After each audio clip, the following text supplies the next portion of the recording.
Hey guys, you're watching PhoneArena's in-depth video review of the Samsung Focus, which is going to be available starting November 8th for $199 through AT&T. It's one of the three handsets, Windows Phone 7 handsets, that's going to be making itself available to the market.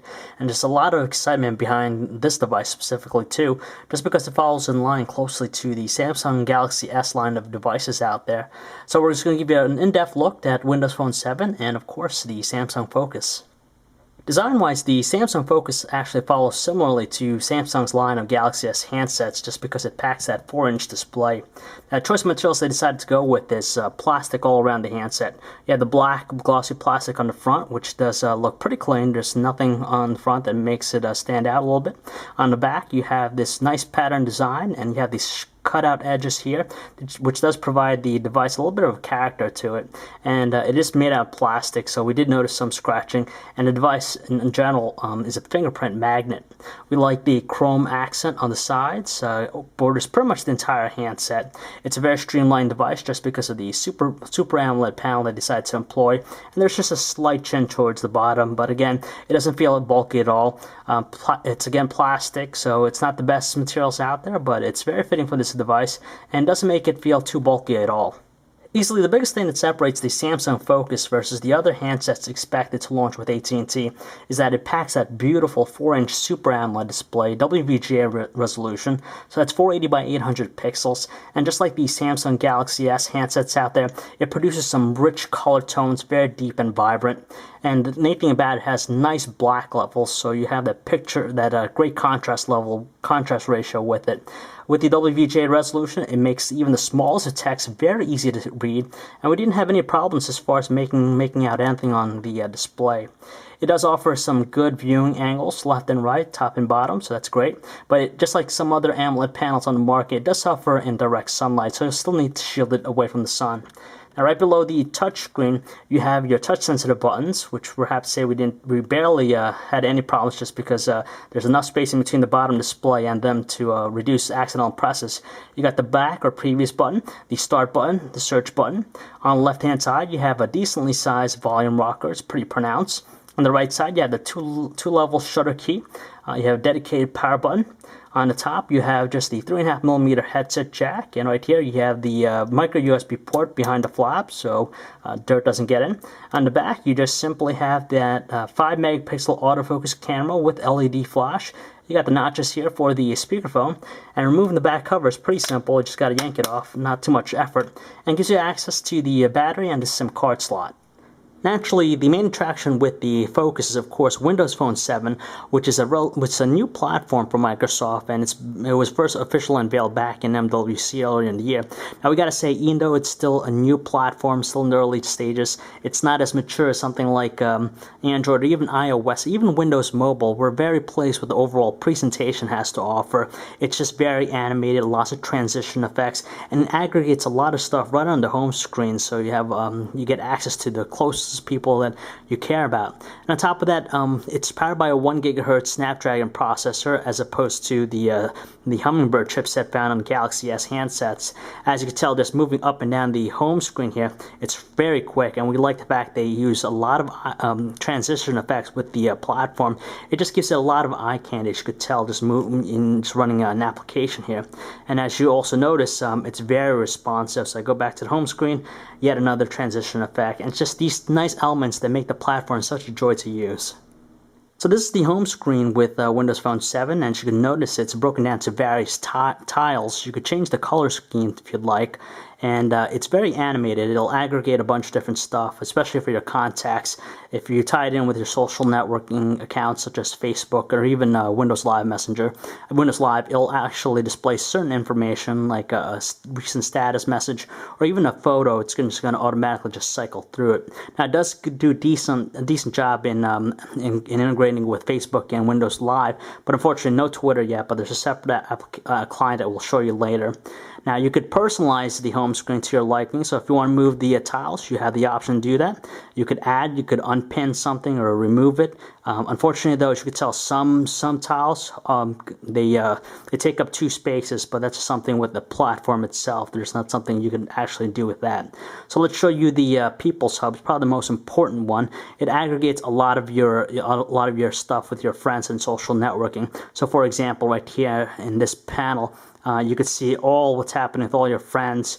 You could read about certain posts. You could even reply to different ones if you like, and it just has a lot of swiping left and right.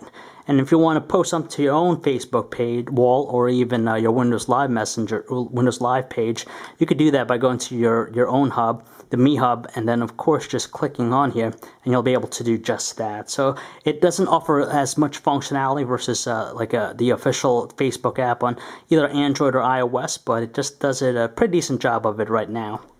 Now, the messaging experience with Windows Phone 7 is surprisingly good, especially with both the on-screen portrait and landscape keyboard options. Now, as you begin to type away, it's going to provide you some options as to what you're trying to type. It does offer even autocorrect at times, so we didn't have too many problems as far as typing away. Speed typing was no problem, and we're just happy with the overall response. If you click this bottom right corner here with the dots, it's just going to show you what the icons are. And of course, you have the option to use the landscape option, which unfortunately doesn't use the entire length of the display, so it's not as spacious compared to other offerings, but it does a decent job just because it's very responsive. Much like other platforms, setting up email is not a problem just because it simply sets it up for you by providing your username and password, and from there it'll automatically set it up. Specific clients will require additional information such as server addresses and whatnot. Now, unfortunately, it does not provide any universal inbox. So you have your own separate hubs or tiles on the home screen for all your separate email clients.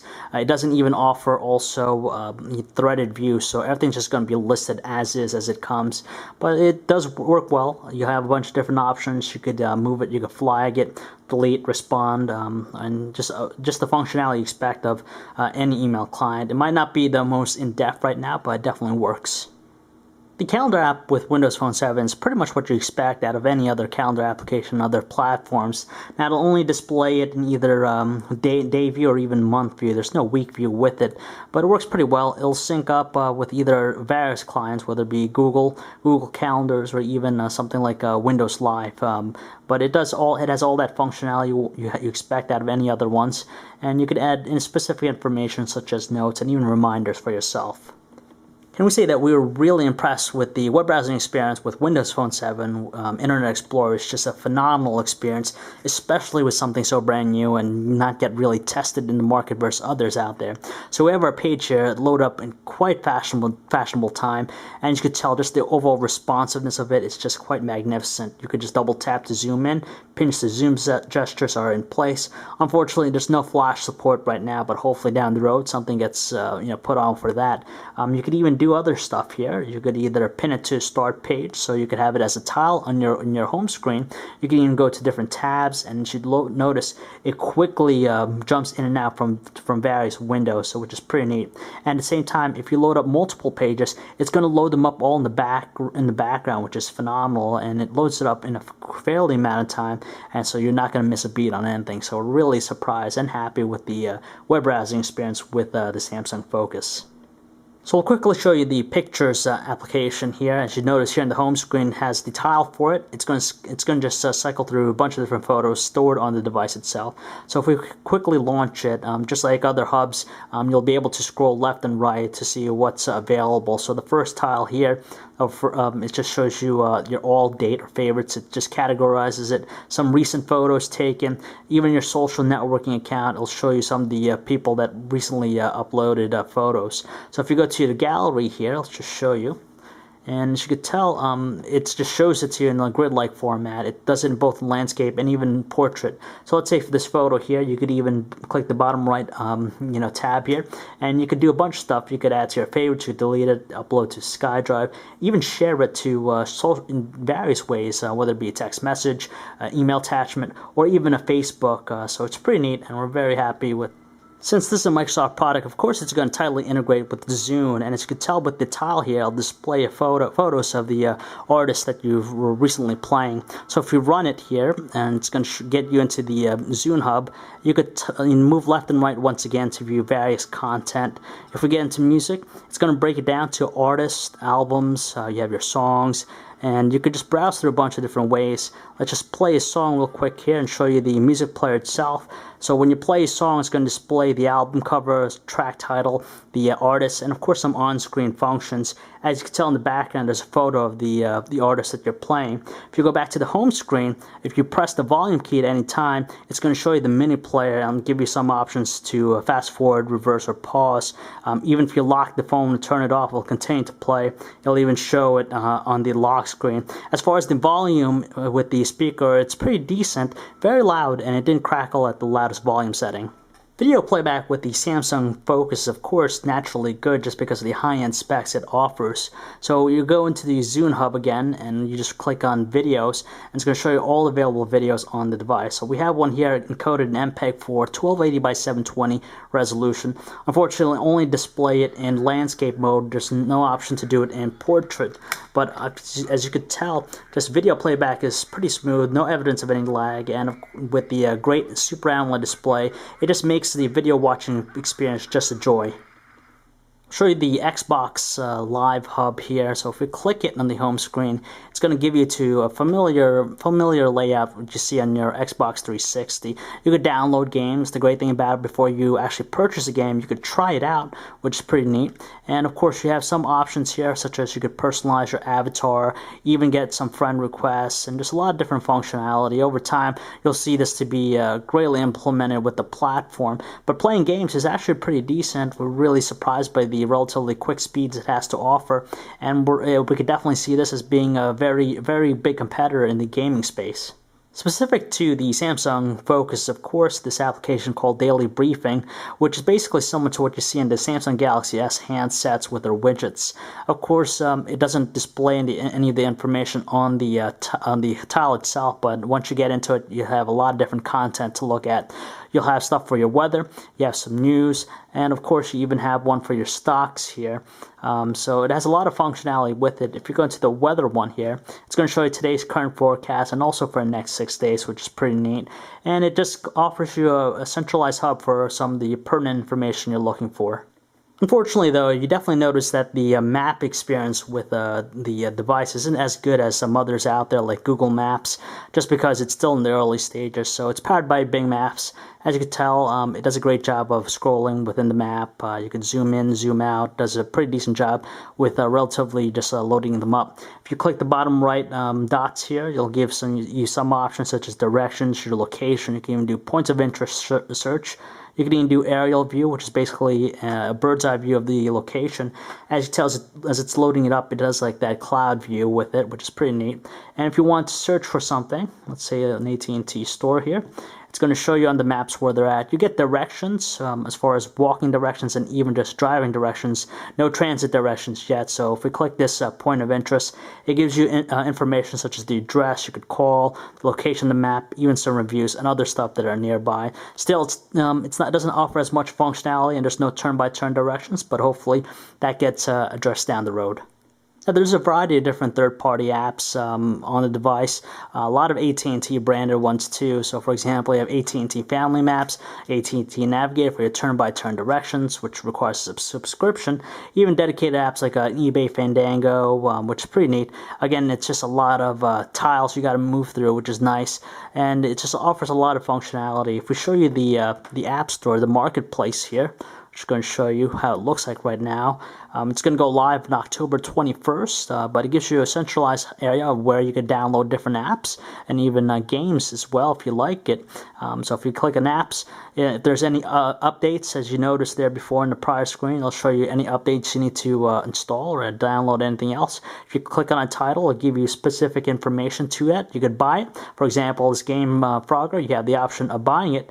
You could do a trial version, try it out, or buy the full game if you like. But the payment method automatically will bill you to your phone account.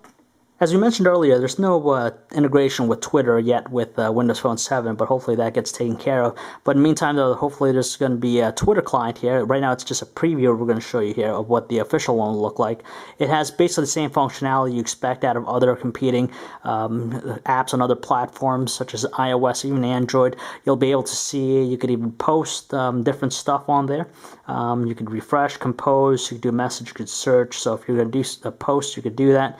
You could even also add photos, usernames, even hashtags, and even your location. So if you want to have that, it's pretty decent and just works well pretty much like you see on other platforms. Of course, it's a Windows Phone. It's going to have to integrate with Office, just like what you experience on Windows Mobile devices out there.